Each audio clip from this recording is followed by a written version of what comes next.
Hey guys, welcome to another brand new episode of What Moved the Markets. Joining me today are Naveen and Shyam. And together we'll discuss as to what are the major sectors that have moved from the last Samvat to this Samvat. And going forward in this Samvat, what are a few sectors that we are looking and what looks interesting? So let's jump straight right to it, right? In the last Diwali to this Diwali, we've seen some sectors that have outperformed and we've seen some sectors that have, really underperformed or not done well. So why don't we start with the winners and then we can look at a few losers and look at what's interesting from this Diwali to the next Diwali. Sure, thanks, Saket. So I think before we just move to particular sectors, I think it will be very interesting for our viewers to know what has happened in general on the overall broad market level, right? So from last summer to this summer, Nifty has been flat. To be very precise, it is down like about 1% odd. To put this in context, US markets are down anywhere between 25 to 30 odd percent during the same time period. And the Asian peers like China, Japan, and other indices are also down between 5 to 10 odd percent. So the entire play of India being a clear outperformer, wherein it has fallen less than its global peers, is a pleasant surprise for all of us. And I think we should take a lot of pride in the way India is showing resilience in this tough environment, right? A lot of headwinds all across for India. The dollar index is just rising. It's risen about 20 odd percent from last summer to this summer. And rupee has been depreciating. Almost 11 odd percent of rupee depreciation is what we have seen in the last 1 year from last Diwali to this Diwali. And yet another point of foreign institutional investors, right? So FIs have sold nearly $28 billion worth of shares in the cash market. And that's a huge pressure for the Indian market to take and resist, right? And once again, a commendable job by the retail or the domestic side of things, wherein we have borne the brunt of it. And we have also shouldered the burden of it. And that shows in the performance, right? With Nifty just about ending flat in the previous summer. Now let's go a little bit into sector specific. So if we talk about the top two best performers in the last Samvat, so FMCG is right up there. So FMCG index has returned about 13.5 odd percent in the last Samvat from last Diwali to this Diwali, followed by banks and autos, which have roughly given you about 9.5%. So just touching upon FMCG before I hand it over to Naveen for banks and autos. So I think FMCG, the major play for FMCG has been the defensive buying, right? Ever since the Russia-Ukraine thing has hit the markets, people have fled to safety. And it is the nature of market participants to catch safety at the very first instant when a trouble hits the market. Case in point, COVID-19. So in this Russia-Ukraine or this geopolitical tension that we've seen, a huge chunk of FMCG growth or FMCG run-up has been because of the defensive buying coming in, because people prefer these staples or these essential sectors during times of crisis, because people will anyway buy such commodities as compared to discretionary items. So the broader point being that FMCG has had that defensive play coming in, and also a lot of it has to be done with the way the FMCG has managed inflation. So quarter on quarter on every results, we have seen how the management commentary has been around pain point being inflation, right? The big pain point being inflation. But I think companies in India have been very, very smart in the way they've been able to combat inflation. So I think that has been like the sum and substance as far as the FMCG growth is concerned. I'll hand it over to Naveen for a quick run up on banks and autos. No, so I just had two things to add, Shyam, on FMCG. I think another interesting thing that a lot of these FMCG companies were able to do was either they passed on the prices when the increases happened, or they did something called shrinkflation, right? Where they reduced the grammage with respect to the same price point. And secondly, when you say that, Russia-Ukraine thing happened, there was uncertainty and people started flocking to defensives. I think that happened towards, let's say, the second half of, let's say, last Diwali to this Diwali. But just the fact that this flight to safety was so fast and the re-rating was so robust, maybe this, half sort of period contributed to this whole outperformance. Thanks, Saket and Shyam. I think a lot of stuff that ails the FMCG sector in terms of high inflation, and then increasing fuel prices that sort of has a fall-on effect on other sectors. All of these things have been affecting the auto industry as well. In addition, they've also been facing issues with regards to chip shortages, which are sort of like, halted production in almost every, major auto, company, original equipment manufacturers, as we like to call it. But in spite of that, what has happened in terms of numbers, I'll just talk about it in terms of numbers. 21-22 period, financial year, passenger vehicles, that is cars, we sold close to 30 lakh 70,000, like close to 31 lakh cars, right?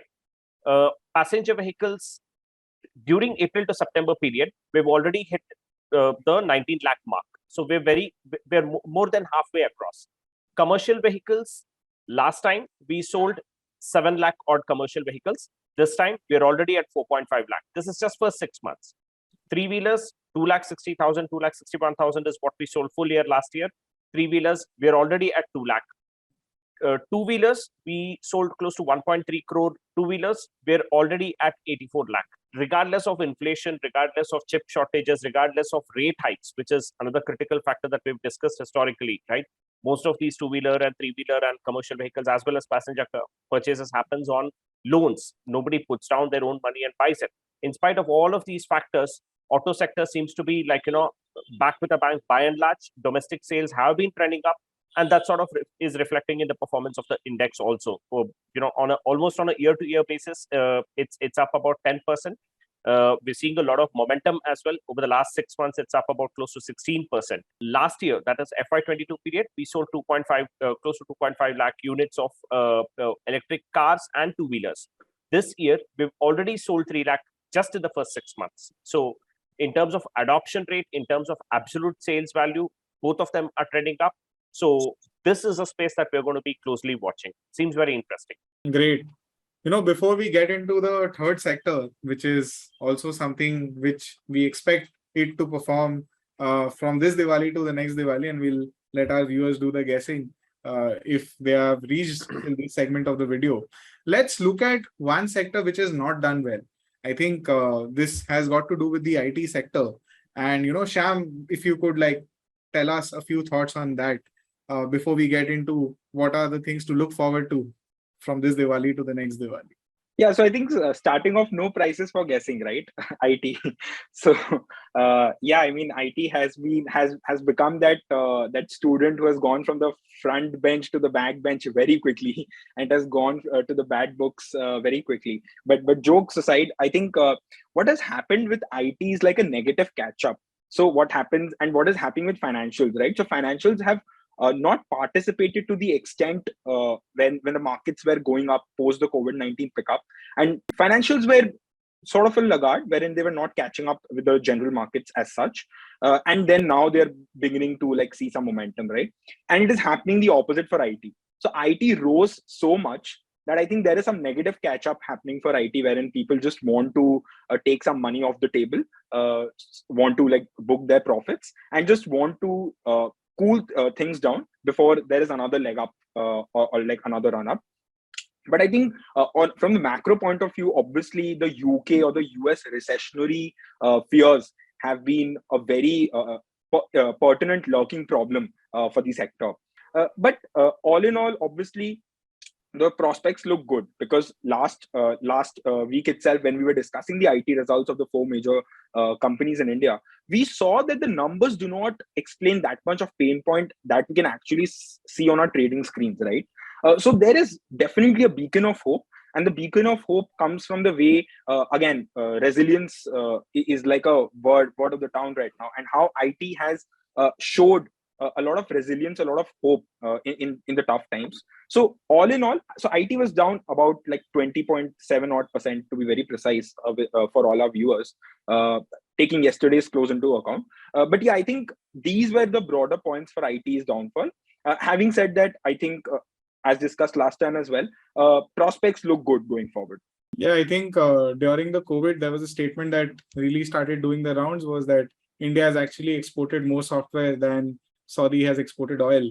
So Naveen, I come to you now, right? A sector that has done well from last Diwali to this Diwali. and something that we expect to do well from this Diwali to next Diwali. So why don't you share your thoughts on that with our viewers? Yes, thanks, Saket. I think you're talking about the banking sector, and it was quite a bit of gloom and doom, especially in the background of COVID and whatever was happening. Loan growth was almost nil. Asset quality had taken a huge hit. But like once again, the Indian arm army seems to be coming through and coming through and coming through. So loan growth has spectacularly started picking up. For the last quarter, I think it was up about 15.4% on year-on-year basis. Most of it being led by retail and MSME segment. It's not that the big corporates have started spending money. It is the arm army once again is sort of coming through. This is on the lower base, but still, nevertheless, it's sort of what on a month-on-month basis. Also, we are seeing a lot of advancements going through and stuff like that. So that's absolutely good. In fact, on the corporate side, the growth has just been 3% on a year-on-year basis, and there's a little bit of working capital requirements that's started coming through. Small improvement coming from capex sectors, but by and large, it's the retail and MSME segment that's sort of pushing the loan growth through. Next, most important thing is the asset quality. Asset quality overall, at a GNPA level has dropped. When I'm saying GNPA, it refers to the gross non-performing asset before banks make any provisions and stuff like that. So at a gross level, they have dropped by about 10 basis points. And on absolute basis, also banks have on a quarter-on-quarter basis as well as on a year-on-year basis, they have started seeing that there is a drop in the NPA numbers. So overall, things have started started improving for the banking sector. And one another factor that sort of affects the banking sector is the rate hikes that the RBI has done. Now, there are a couple of different ways that it could happen. One, RBI does the rate hikes and people stop taking loans, which means, banks have to still service their deposits and everything. It hits their books. But what is happening, what we've seen coming through this time is banks on the deposit side have not really pushed this or like not really sent out a large increase in terms of FD rates and stuff like that. But at the same time, on the loan side, they have pushed out a lot of this hike that has gone through. So according to one report, I think whatever is the 119 or 1.9% increase in repo rate that the banks have, that the RBI did, that affects close to 65% of the total loan book of all banks. So that's a very high number. So overall, at least in the short to medium term, we don't expect too much of disruption happening on the net interest margin side or on the top line side as far as banks are concerned. And with asset quality improving, bottom lines are going to fare well because you don't need to take as much provisions as you used to take earlier.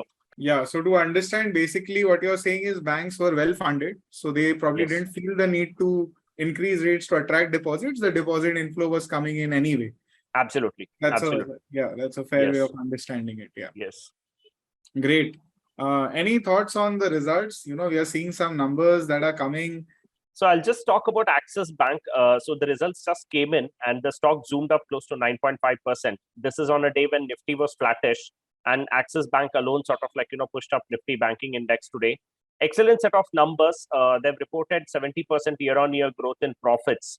And that's basically because their provision for the last quarter, it dropped from 1,735 crores to 550 crores. That sort of aligns with whatever we've been talking about in terms of asset quality improvement. If your asset quality improves, you don't have to take as much provisions because you don't feel that, people are not going to pay back the loans that they have taken. So just continuing on that, non-performing asset ratio has also fallen for the bank. Increase in retail loans, that grew by 22% for Axis Bank and small and medium enterprises. Which is something that we discussed, increased their loan offtake by about 28%. So Axis Bank broadly in line with whatever we've discussed so far as the banking industry shift is or movement is happening. What are the two other spaces that you guys find interesting? And we'll probably spend some time discussing about them as well. Yeah, so I think closely that we have looked at, and a couple of things that look interesting to us is the infrastructure sector. Followed by something interesting that is happening on the specialty chemical space, right? So starting off with infrastructure, just to give a flavor of what we are looking at and what seems interesting to us, is the fact of the entire push from the government, right?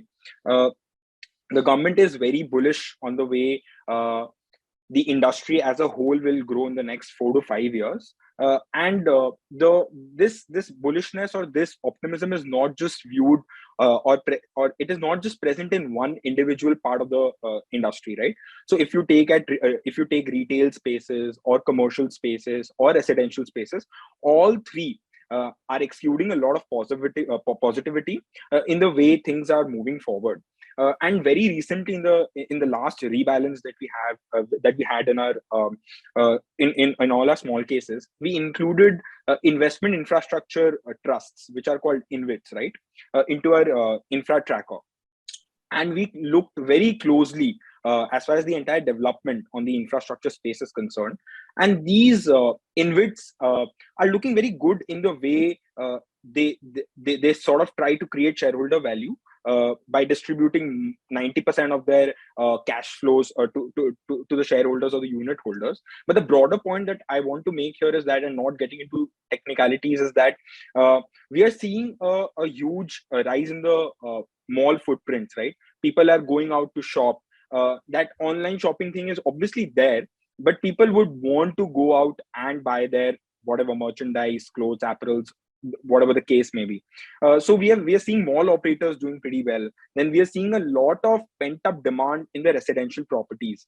There was this recent article, I don't know which publication was it of, but they said that the Indian realty players have collected a lot of money when it comes to pre-sales, right? And pre-sales are a very good indication of the buying sentiment or the consumer sentiment in this space. Plus road infrastructure, I'd just like to mention about the road infrastructure. The way the ministry has focused on improving the infrastructure of roads in and across India is something commendable. So all in all, a good sort of vibe coming from the sector, and it's looking pretty interesting from all angles, so to speak. Yeah, so investors at some level or a fundamental level have always remained shy of this sector, and the sector also doesn't get the kind of multiples investors would expect. I think this narrative has been around for quite some time. There's a push from the government. There are X number of orders. But one thing which I often feel retail investors get misled with is the order book numbers. So people will keep saying we've got X crores of orders or X $1 million of orders. But what people also need to understand are these order books need not necessarily translate into cash flows, right? And secondly, I think the other thing to note here is that the ROEs are something which have often remained quite depressed, right? Something which we were discussing before we were shooting this, is that most of them have very high leverage. They are not well capitalized. Now, in an event where, let's say, an order doesn't get materialized, you have to dilute equity, and you can't dilute it at a price to book multiple that you want to dilute it in, because the market anyway is not giving you the multiple that, let's say, you would want your stock to trade in, or let's say your company to be valued in. So I think the message, what sort of makes you excited about is, yes, it need not necessarily be core infrastructure companies, but let's say some derivative plays, like you said, it could be a mall operator or some of these infrastructure companies where you have a certainty on the cash flows. As you mentioned, there could be InvITs. These look quite exciting. And the second thing is the whole push, which is on from the institutional side with respect to the government sort of doing the heavy lifting in terms of maybe doing capex or ensuring the projects are completed on time. Let's move to the final space, spec chem, as you mentioned. So something which has run up, we've seen multiple names, stocks going up 100, 200, 300%. What's happening here, and why do you see this as something which is interesting for the next year as well? So I think, Saket, the main underlying reason of specialty chemicals doing this well ever since COVID-19 hit us is because of the strength in the underlying manufacturing sector. And that's a huge positive for Indian economy or the Indian GDP as such. We all are dreaming for the $5 trillion economy by 2025. One of the major things besides whatever has happened domestically is the China plus one narrative, right? So China has become a sort of like a no go-to destination given the lot of policy tweakings they're doing around COVID or non-COVID, and the sort of communism that is in general prevalent in China. And people are wanting to move out of China, and they want to look at a place which has cheap labor. And whenever you talk about cheap labor, I mean, I think India is almost just synonymous to that phrase, right? So specialty chemicals has had that tailwind of China plus one alternative strategy. Now our viewers must be thinking that, oh my God, I've been listening to this China plus one thing ever, like like since the last 2 years. Will this happen, or like this is just in hot air? But I think, truth be told, this will be a gradual process. The problem is with ease of doing business in India. And just to let our viewers know what exactly the use of specialty chemicals is. So specialty chemicals is not the end product. Specialty chemical companies actually help other sectors in making the finished products. So just to give you an example, if an Asian Paints or a Berger Paints is making a particular sort of paint, they would want specialty chemical components to go into that paint to get to the finished product. And this is something that we are actually very, very constructive about. Anything you would like to add, Naveen? Just with Spechem, I think in addition to what Shyam is talking about in terms of China plus one, in parts we've already seen that happening. We have a specialty chemicals small case, and we sort of very closely track the sector. And even during COVID, post-COVID, we've been seeing a lot of capex coming up from these companies where they've been expanding their sort of like, product range as well as their capacity and stuff like that. So as we speak, that is really, really happening. And one of the additional factor to the specialty chemical space is it gives you this additional diversification where India is not the only space that these companies operate, right? There is a lot of export potential for the sector. So it is almost like, there is that diversification angle that sort of comes in as far as the sector is concerned. I think, one interesting thing which a lot of times, I think even as retail investors or institutional investors, people tend to miss is that whenever reforms are put into place, for you to really truly see the results, you have to wait out for 4 years, 5 years. Case in point could be, let's say, how the GST has evolved, right? Something which came out 6-7 years back. Today, at some level, we are seeing the numbers sort of reaching that 1.4 lakh crore mark and hitting that every month on month, also at the back of consumption. So I think maybe some of these reforms, which let's say have been carried out with respect to easing the whole process of setting up manufacturing here and putting it to work, maybe we'll see some of that flow through also into the spec chem space, as maybe you've seen in the white goods or some of these auto anchs which operate in India. So thanks a lot for tuning in, guys. And we'll see you guys again with a brand new episode next week.